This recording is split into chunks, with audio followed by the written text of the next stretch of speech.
Today is Christmas, and therefore I thought it would be a good day to show you the family tree of Jesus. In addition to looking at the members of his immediate family, I'll also be talking about his ancestry, based on the genealogies given in Matthew and Luke. Please note that this video is the last in my series on biblical genealogy, so if you haven't yet watched the previous episodes and would like to do so, you can find the links to those in the description.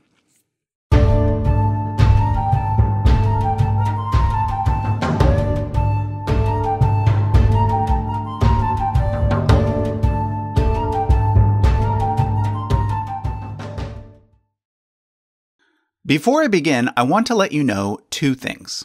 First of all, for this particular video, I feel that it's important to point out that I myself am not a Christian. So please understand that this video is coming strictly from an academic perspective. The second thing I want to let you know is that although I do not believe that Jesus was the Son of God, I do believe that Jesus was a historical person. This is actually the view of most professional historians. Although there are some who argue that Jesus never existed, this is currently a minority position, and one that I myself do not hold. That said, I should point out that there is in fact very little information available about Jesus and his family, outside of the New Testament and other early Christian sources. And even within those sources, the information is often unclear. This has led different branches of Christianity to develop different traditions about the family of Jesus. And this means that there is no one single, quote-unquote, correct family tree. So what I'm going to show you today is kind of an amalgamation of the various traditions. This means that it may or may not be the same as what you personally are used to seeing. So keep that in mind. I'm not saying that my tree is correct. I'm just going to use this one configuration in order to discuss some of the other possible configurations. So let's begin. The one thing that all Christians agree on is that Jesus' parents were named Joseph and Mary. Now, obviously, according to Christians, Joseph was not the biological father of Jesus because, well, the main idea of Christianity is that Jesus was the Son of God, miraculously conceived in the womb of the Virgin Mary. But legally speaking, Jesus would have been considered the son of Joseph. Now, I'll come back to Joseph a little later when we discuss the ancestries given in Matthew and Luke. In addition to his parents, the New Testament also mentions siblings. In Matthew chapter 13, verses 55 and 56, it says, "Isn't this the carpenter's son? Isn't his mother's name Mary? And aren't his brothers James, Joseph, Simon, and Judas? Aren't all his sisters with us? Where then did this man get all these things?" So first of all, this is where we learn that Joseph was a carpenter. But this is also where we learn that Jesus had both brothers and sisters. Now, the sisters are not named, but the brothers are. And it would appear that there were four of them: James, Joseph, Simon, and Judas. And this is where different branches of Christianity start to disagree. According to some Christians, these four individuals were in fact the literal brothers of Jesus, i.e., children born to Mary sometime after the birth of Jesus. Remember, Mary was a virgin when Jesus was born, so these would have to be younger brothers. They would also technically be half-brothers, being that Jesus was the Son of God and they were not. However, there are a few other possibilities. Roman Catholics, Eastern Orthodox Christians, and some Protestants believe that Mary remained a virgin for the rest of her life. Therefore, these so-called brothers must either be sons of Joseph from a previous marriage, which would make them older brothers, or they were actually Jesus' cousins. The argument for them being cousins is based on the fact that Jews at the time did not have separate words for brother versus cousin. Any male relative of a similar age was simply your brother. Sometimes, like today, even a non-relative with whom you are really close is called your brother. For the sake of this chart, I'm going to go with the cousin theory, and I'm going to assume that they were cousins from Mary's side of the family, not Joseph's. This is because in the gospel accounts, Joseph seems to disappear from the story by the time Jesus reaches adulthood. Yet Jesus remains close to his mother and several other women who seem to have been his maternal aunts. Now, speaking of women that Jesus was close to, let's take a moment to talk about the Marys. And yes, notice that I just said Marys, plural, not Mary, singular. I've already mentioned Mary, the mother of Jesus, but that Mary is not the only Mary mentioned in the New Testament. In fact, there are at least 3 Marys and perhaps as many as 6. So let's take a moment to sort them out. I'm going to start with John chapter 19, verse 25. There we read, "Near the cross of Jesus stood his mother's sister, Mary, the wife of Clopas, and Mary Magdalene." So from this verse, it's clear that there were at least 3 separate people named Mary. Although the verse doesn't mention it, we know that the mother of Jesus was named Mary. Then we get at least 2 more. Mary, the wife of Clopas, who, according to the grammar of the sentence, seems to be Jesus' aunt, and someone called Mary Magdalene. So 3 Marys. But things get a bit confusing when we look at the same part of the story in the other gospel accounts. Matthew also mentions 3 women at the crucifixion. In his version, in Matthew 27, verses 55 and 56, we read, "Many women were there, watching from a distance. Among them were Mary Magdalene, Mary the mother of James and Joseph, and the mother of Zebedee's sons." So here there is no mention of Jesus' mother, but we do get Mary Magdalene again, as well as someone who is referred to as Mary, the mother of James and Joseph. According to many scholars, the assumption is that this Mary is the same Mary as Mary, the wife of Clopas. So if this is true, it is confirmation that Jesus did indeed have 2 cousins named James and Joseph. Finally, we get a third person who is simply referred to as the mother of Zebedee's sons. Now, we know from other parts of the New Testament that the sons of Zebedee were James and John, 2 of the original 12 disciples. Okay, now let's look at the Gospel of Mark. In that version of the story, in Mark 15, verse 40, we read, "Some women were watching from a distance. Among them were Mary Magdalene, Mary, the mother of James the Younger and of Joseph, and Salome."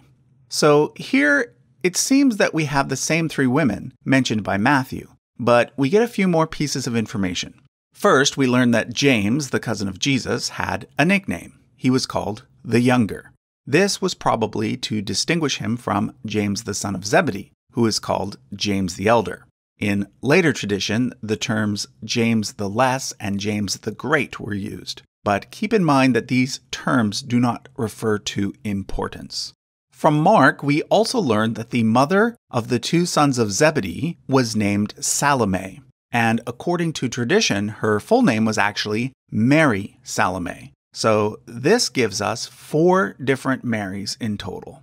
Now, there's one more gospel, the Gospel of Luke, but unfortunately, Luke does not name the women at the cross. However, he does include a story not given in the other Gospels about 2 women named Mary and Martha who lived in a town called Bethany. So this is possibly a 5th Mary. However, according to tradition, Mary of Bethany was the same person as Mary Magdalene. So that once again leaves us with 4. Let's now return to the tree. We can now fill in the name of Mary's sister and her husband. I'll also add Mary Salome off to the side, as well as her husband Zebedee and her 2 sons James and John. I'll also add Mary Magdalene and her sister Martha. From other verses in the Gospels, we know that Mary and Martha had a brother named Lazarus, whom Jesus raised from the dead. So I'll add him as well. Okay, let's now focus a bit more on Jesus's cousins. To do this, let's talk about the 12 disciples, later known as the 12 apostles. Simon Peter is always mentioned first, along with his brother Andrew. This is because Peter ended up becoming the leader of the Jesus movement after Jesus' death. In fact, Catholics consider him to have been the first pope. After Peter and Andrew come James and John, the sons of Zebedee. As I've already mentioned, this James became known as James the Great. We then get Philip, Bartholomew, also known as Nathaniel, Thomas, and Matthew. Finally, we get another James, mentioned as being the son of Alphaeus in order to distinguish him from James, the son of Zebedee. Then Thaddeus, who was also called Judas, Simon, nicknamed the Zealot, and last of all, Judas Iscariot. He comes last because he's the one who famously betrayed Jesus. He's the only one of the 12 who didn't become an apostle. He was later replaced by a man named Matthias. Now, here's the interesting thing. The last 3 names before Judas Iscariot match 3 of the names of Jesus' cousins. And according to some scholars, the name Alphaeus is an alternative version of the name Clopas. So, according to several branches of Christianity, these 3 disciples were in fact the cousins of Jesus. What happened to Joseph, the 4th cousin, we do not know. But the fact that these 3 are always listed last in the lists of the disciples, other than Judas Iscariot, of course, I think is further evidence that they were in fact the cousins of Jesus. It's likely that the early Christians were being careful not to give them any special treatment. So let me tell you a bit more about them. Not only was James the Less one of the 12 apostles, he was also one of the main leaders of the early church. In fact, some branches of Christianity call him the first bishop of Jerusalem. He is also thought to have written one of the books in the New Testament, the one called James. Simon is notable in that he is thought to have taken over the leadership of the Jerusalem church after the death of James, and is thus considered by some to have been the second bishop there. Finally, Judas is traditionally thought to be the author of the New Testament book of Jude. While we're at it, let's talk about the sons of Zebedee as well. According to legend, James the Great traveled to Spain and then reappeared there centuries later to help fight against the Muslim invaders. For these reasons, he is considered to be the patron saint of Spain. His brother John, however, is perhaps more well known. He is thought by many to be the author of the Gospel of John, who is also known as the disciple whom Jesus loved, as well as the author of 3 letters named 1st, 2nd, and 3rd John, and the book of Revelation. Now remember, I'm just presenting one view among many, and one that is based entirely on tradition, not on historical evidence. There are other scholars who, for example, would say that John of Patmos, who wrote Revelation, was probably a totally different John than this John. And others who think that there were possibly 3 or 4 different people named James, not just 2. So let me say it again. There is no one quote-unquote correct way to look at all of this. All right, we're not done yet. According to many branches of Christianity, we actually know the names of Mary's father and mother as well, who would also be the parents of Mary of Clopas and the grandparents of not only Jesus, but of at least 3 of the 12 apostles. According to tradition, they are named Joachim and Anne. In the Quran, Joachim is called Imran, and although Anne is not named, the Semitic version of her name would be Hannah. Now, in the Middle Ages, a tradition developed that considered Mary Salome to be the daughter of Anne as well. In some versions, the three Marys had three different fathers, but in other versions, they were all the daughters of Joachim and Anne. I'm going to leave a question mark here because to me, it seems that the earliest traditions considered these four to be the cousins of Jesus, but not these two. Okay, we can actually go one step further in this family tree. According to tradition, Anne was the daughter of a priest named Mathan and the sister of a woman named Sobe, who in turn was the mother of Elizabeth. Anne and Sobe do not appear in the New Testament, but Elizabeth and her husband Zechariah do. According to the Gospel of Luke, Elizabeth was a close relative of Mary, the mother of Jesus, and the two women were pregnant at the same time. Mary, of course, had Jesus, and Elizabeth had John the Baptist. And this John was definitely a different John from the John who wrote the Gospel of John. According to Christianity, John the Baptist was sort of a forerunner for Jesus and prepared the way for him. But according to the New Testament, he was killed by Herod Antipas prior to the death of Jesus.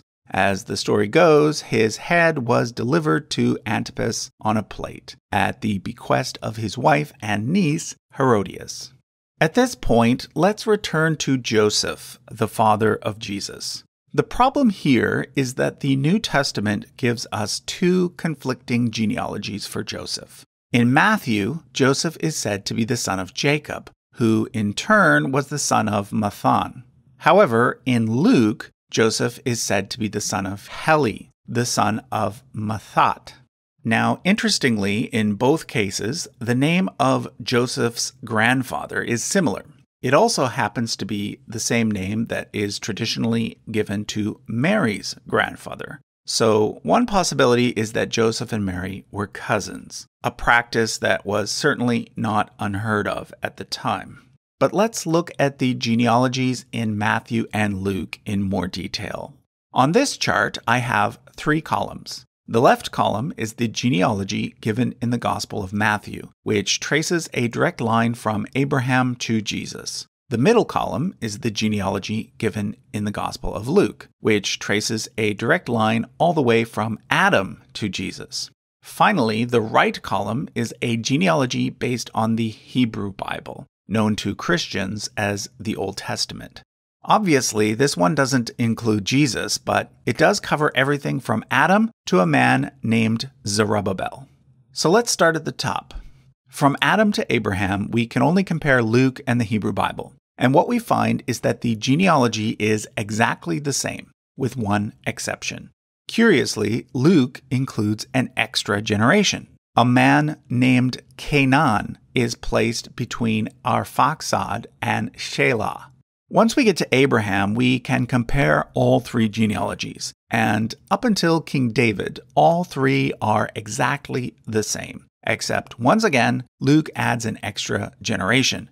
In place of Ram, we get two names, Arni and Admin. But when we get to King David, this is where the accounts in Matthew and Luke start to diverge. Matthew continues with Solomon, and his list pretty much matches up with the royal line of Judah as described in the Hebrew Bible. The only difference is that he leaves out four names, Ahaziah, Joash, Amaziah, and Jehoiakim. One possible reason for this is that these four kings were said to have been particularly evil. In contrast, Luke continues his list with an obscure son of David known as Nathan. He then goes on to list a bunch of names that do not match with any known genealogy in the Bible or anywhere else. But then, curiously, something strange occurs. Two names on his list suddenly match up with two of the names found on both Matthew's list and the list from the Hebrew Bible, Shealtiel and Zerubbabel. Now, it's possible that this could be just a coincidence and that Luke's Shealtiel and Zerubbabel are totally different people. But because of their placement in time on the lists and the importance of these two individuals in Jewish history, it does seem that Luke is referring to the same two people. But from this point, Matthew and Luke diverge again. And now, neither list can be compared to the Hebrew Bible, because the main story in the Hebrew Bible ends around the time of Zerubbabel. The obvious difference between the last set of names on Matthew's list and the last set of names on Luke's list is that Luke's includes about twice as many names. So the assumption is that Matthew must have left out some generations here and there. After all, we already know that he did this earlier. The adding and skipping of generations is probably related to the fact that both Matthew and Luke were aiming to come up with particular sets of numbers. In Matthew, the entire genealogy can be divided into 3 sets of 14. 14 being 2 times 7, and we know that 7 was and is a particularly important number for Jews. In Luke, the entire genealogy adds up to exactly 77 names. Again, the whole thing is centered on the number 7. But the big question is, how can there be 2 different sets of names between Zerubbabel and Joseph? Well, the most common explanation is that one of these lists is actually showing Jesus's maternal line. In other words, the line of Mary, even though they both say Joseph. Most Christian scholars say that Matthew covers Joseph's line and Luke covers Mary's line, although I have seen some scholars who argue for the reverse. There are even some attempts out there to reconcile the 2 lists by adding in things like second marriages and stepchildren. But to me, I don't think that's necessary. Personally, I think there is a simpler solution. But please note that at this point, I am strictly stating my own opinion. I think the reason why the 2 genealogies don't match is that neither of them are genuine. In other words, I think that both Matthew and Luke made up the final parts of their genealogies basically from scratch. Now, as I said at the beginning of this video, I am not a Christian. But even if I were, I don't think the fact that they made up genealogies would necessarily be a problem.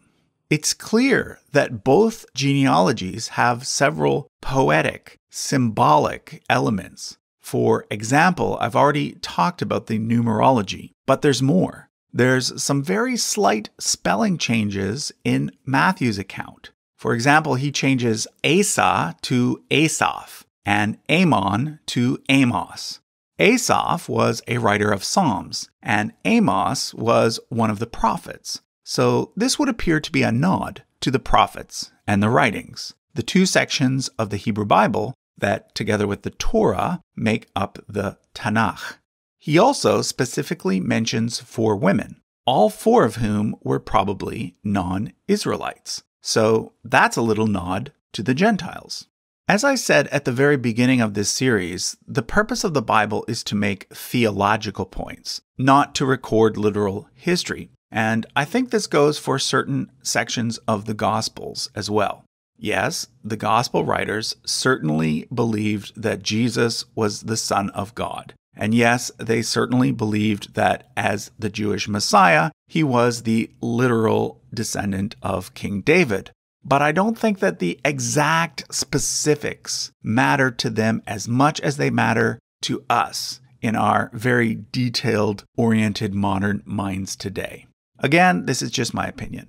But please understand that the Bible can be understood in different ways. And just because someone understands it differently than you, it doesn't necessarily mean that they are non-religious. Okay, so that wraps up the family tree of Jesus, as well as the complete series that I've been doing on biblical genealogy.